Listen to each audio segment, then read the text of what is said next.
¿Qué tal están? Nietzsche ante el mundo del siglo XXI.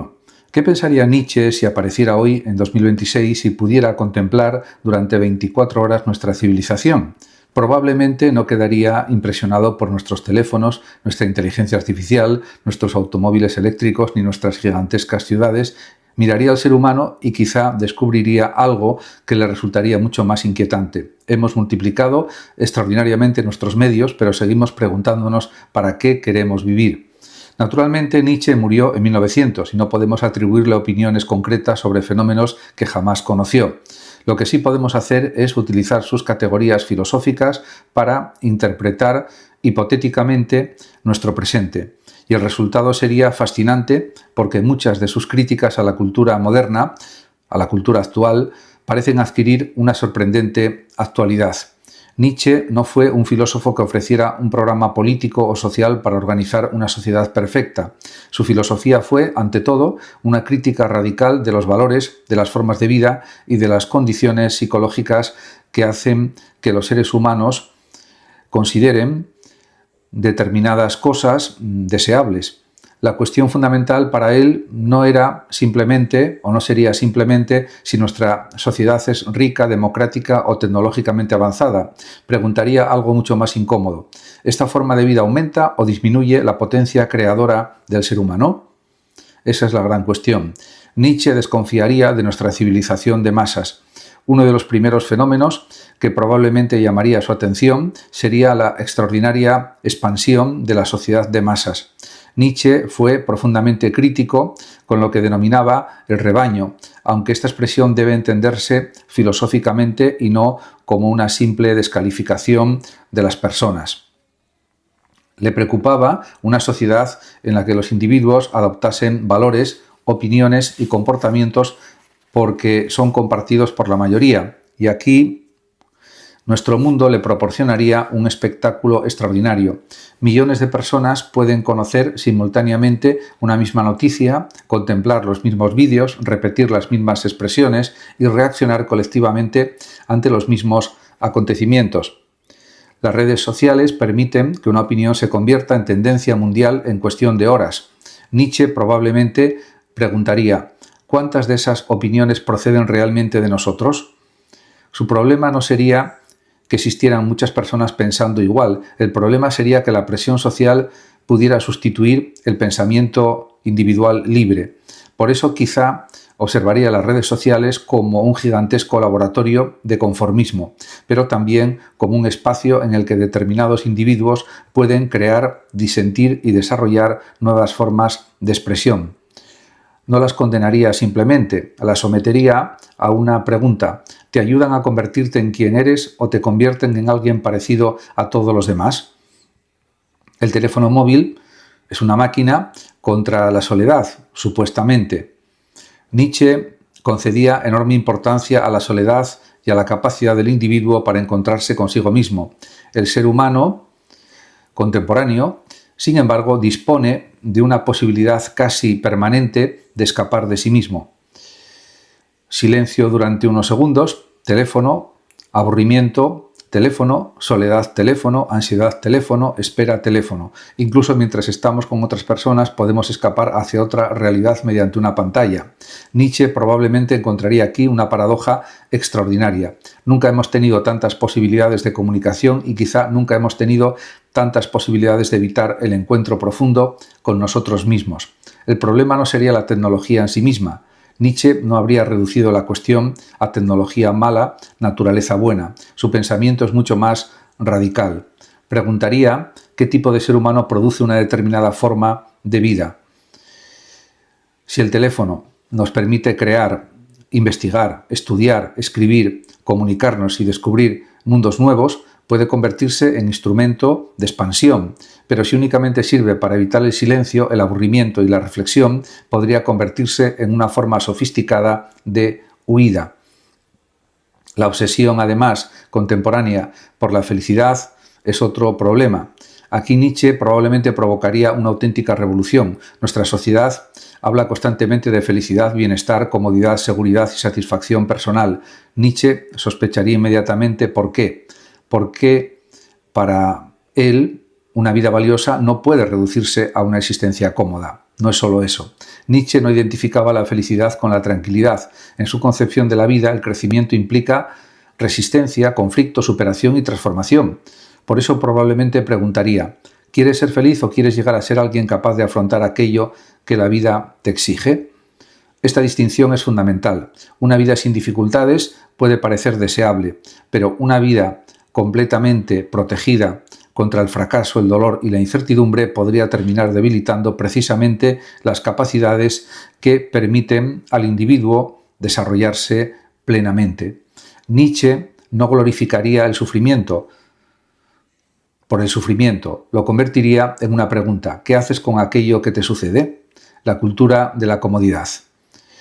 En este sentido, el siglo XXI ha conseguido algo extraordinario: proporcionar a millones de personas niveles de comodidad material inimaginables para Nietzsche. Pero él probablemente observaría una paradoja: tenemos más comodidad y sin embargo seguimos experimentando ansiedad, frustración, insatisfacción y vacío. Esto enlaza directamente con el problema del nihilismo. Para Nietzsche, la crisis fundamental de Occidente no consistía simplemente en que algunas personas dejaran de creer en Dios. La cuestión era mucho más profunda. Si los valores supremos tradicionales pierden su fuerza, ¿qué queda como fundamento para orientar la existencia? La muerte de Dios expresa precisamente una crisis de los valores que habían proporcionado sentido a Occidente. Y aquí nuestro mundo resultaría especialmente interesante. Aunque vivimos en sociedades mucho más secularizadas, no hemos dejado de buscar sustitutos del sentido: dinero, éxito, fama, juventud, belleza, consumo, popularidad, productividad, seguidores, etc. Nietzsche podría preguntarnos si algunos de estos objetivos se han convertido en nuevos ídolos. El culto al éxito, por ejemplo. Probablemente Nietzsche sentiría una enorme ambivalencia ante nuestra obsesión con el éxito. Por una parte, admiraría la voluntad de superación, la capacidad creadora, la disciplina y la ambición, pero inmediatamente formularía otra pregunta: ¿es realmente tu deseo o deseas aquello que la sociedad te ha enseñado a desear? Porque no es lo mismo querer crear una gran obra que querer ser famoso por haberla creado. No es lo mismo querer conocer que querer demostrar que sabes. No es lo mismo querer enriquecerse para realizar determinados proyectos que convertir el dinero en medida absoluta de tu existencia. Aquí aparece una de las grandes cuestiones nietzscheanas: la genealogía de nuestros valores. Y no basta con preguntar qué queremos, hay que preguntar de dónde procede nuestro querer. Esto es fundamental. Las redes sociales y la necesidad de aprobación. Probablemente este sería uno de los fenómenos que más interesaría a Nietzsche. Una gran parte de las redes sociales funciona mediante reconocimiento, me gusta, seguidores, comentarios, visualizaciones, reputación y popularidad. La identidad personal puede terminar parcialmente vinculada a la reacción de los demás. Nietzsche, que concedía tanta importancia a la independencia intelectual, a la libertad, probablemente consideraría peligrosísima esta dependencia psicológica, porque una persona que necesita constantemente aprobación puede terminar modificando su comportamiento para obtenerla. Entonces ocurre algo fundamental: ya no vives según tus propios valores, vives según las reacciones de los demás. Y esto sería también profundamente contrario a la aspiración nietzscheana al individuo capaz de darse forma a sí mismo. En cuanto al último hombre, aquí llegamos a uno de los conceptos más inquietantes de Nietzsche, de su filosofía. El último hombre, presentado en Así habló Zaratustra, en este libro de Nietzsche. El último hombre representa, en términos generales, una existencia satisfecha con la comodidad, la seguridad y la ausencia de grandes aspiraciones. No quiere arriesgar, no quiere sufrir, no quiere crear algo extraordinario, no quiere enfrentarse a grandes desafíos, quiere simplemente estar cómodo. Y Nietzsche presenta esta figura como una advertencia. Por eso resulta inevitable preguntarnos: ¿reconocería Nietzsche al último hombre en determinadas tendencias de nuestra sociedad, del siglo XXI? Quizás sí, probablemente sí, pero cometeríamos un error si identificáramos al último hombre como una generación concreta. El problema nietzscheano es universal, la tentación de elegir siempre la comodidad frente a la grandeza, la seguridad frente a la aventura y la conformidad frente a la creación.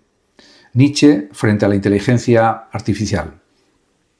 En este aspecto, hay que decir que en 2026 aparece además una cuestión que Nietzsche jamás pudo imaginar, la inteligencia artificial. ¿Qué pensaría al respecto? Probablemente no comenzaría preguntándose si la máquina es inteligente, preguntaría ¿qué le está ocurriendo al ser humano que utiliza esa máquina?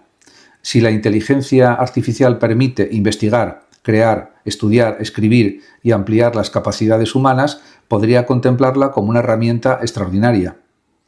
Pero si el ser humano comienza a delegar sistemáticamente su pensamiento, su imaginación, su memoria y su capacidad de juzgar y de crear, Nietzsche podría observar un proceso de debilitamiento humano. La cuestión no sería si la máquina piensa, la cuestión sería ¿estamos dejando de pensar nosotros? De eso se trata. La obsesión por pertenecer. Otro aspecto del siglo XXI que Nietzsche examinaría, probablemente, sería la necesidad de pertenecer a grupos. El individuo contemporáneo puede definirse mediante múltiples identidades colectivas, pero Nietzsche desconfiaba profundamente de cualquier forma de pensamiento que sustituyera la creación individual por la obediencia a valores colectivos. Esto no significa que defendiera el aislamiento absoluto, significa que el individuo debía ser capaz de preguntarse críticamente por los valores de su propio grupo. Y aquí aparece una de las ideas más difíciles de Nietzsche. Convertirse en uno mismo no consiste simplemente en descubrir quién eres, sino en llegar a ser aquello que puedes llegar a ser. De eso se trata también, esa es la clave. Llegar a aquello que puedes llegar a ser, repito. La existencia es una tarea, no una identidad terminada. Amor fati, aceptar la propia existencia. Y sin embargo, Nietzsche no terminaría su diagnóstico con una crítica. Su filosofía contiene una afirmación extraordinariamente poderosa. Amor fati, amor al destino. No significa resignarse pasivamente a todo cuanto sucede, significa desarrollar una relación afirmativa con la propia existencia, incluso con aquello que no habríamos elegido. Aquí aparece también el pensamiento del eterno retorno. Imaginar que nuestra vida tuviera que repetirse exactamente y preguntarnos si podríamos decir sí a ella. La pregunta para el hombre del año 2026 sería brutal. Si tuvieras que vivir exactamente la misma vida eternamente, ¿estarías dispuesto a aceptarla? Si la respuesta es no, Nietzsche no nos diría simplemente que huyéramos, nos obligaría a preguntarnos ¿qué tienes que cambiar para poder decir sí? El verdadero mensaje de Nietzsche para 2026. Por tanto, Nietzsche probablemente no condenaría el siglo XXI en bloque. Encontraría cosas admirables: creatividad científica, expansión del conocimiento, posibilidades artísticas, libertad individual, comunicación mundial y capacidad tecnológica. Pero también detectaría peligros enormes: conformismo, dependencia de la aprobación, consumo compulsivo, pérdida de concentración, nihilismo, obsesión por la comodidad y dificultad para crear valores propios. Y quizá su crítica más profunda sería esta: hemos conseguido dominar muchas cosas exteriores, pero todavía no sabemos dominarnos a nosotros mismos. El auténtico poder, desde una lectura filosófica de Nietzsche, no consiste simplemente en controlar a otros, consiste también en superar resistencias y desarrollar las propias fuerzas. Por eso Nietzsche probablemente no nos preguntaría cuánto dinero tenemos, cuántos seguidores acumulamos, cuántos vídeos vemos, cuántas horas trabajamos o cuánta tecnología poseemos. Nos preguntaría algo mucho más incómodo. ¿Qué estás haciendo con tu propia vida? Y todavía iría más lejos. ¿Estás viviendo según tus propios valores o según los valores que otros han instalado dentro de ti? Ese sería probablemente el desafío nietzscheano para 2026. No volver al siglo XIX, no rechazar la tecnología, no abandonar la sociedad, sino atrevernos a vivir de una manera que no sea simplemente la repetición automática de lo que hace todo el mundo. Porque para Nietzsche la gran tragedia no consiste únicamente en morir, consiste en vivir sin haber llegado a ser realmente quien podríamos haber sido. Y quizá por eso, más de un siglo después de su muerte, Nietzsche continúa resultando tan incómodo, porque cuando creemos estar hablando de nuestra época, en realidad terminamos hablando de nosotros mismos. Como se puede observar, las ideas de Nietzsche siguen siendo muy actuales, siguen estando vigentes en pleno siglo XXI. Muchas gracias a todos por su atención y hasta mi próximo vídeo. El que lo desee puede compartir este vídeo, darle like o suscribirse a mi canal de YouTube, que ya dispone de más de 14.000 vídeos. Muchas gracias a todos, hasta mi próximo vídeo, hasta siempre.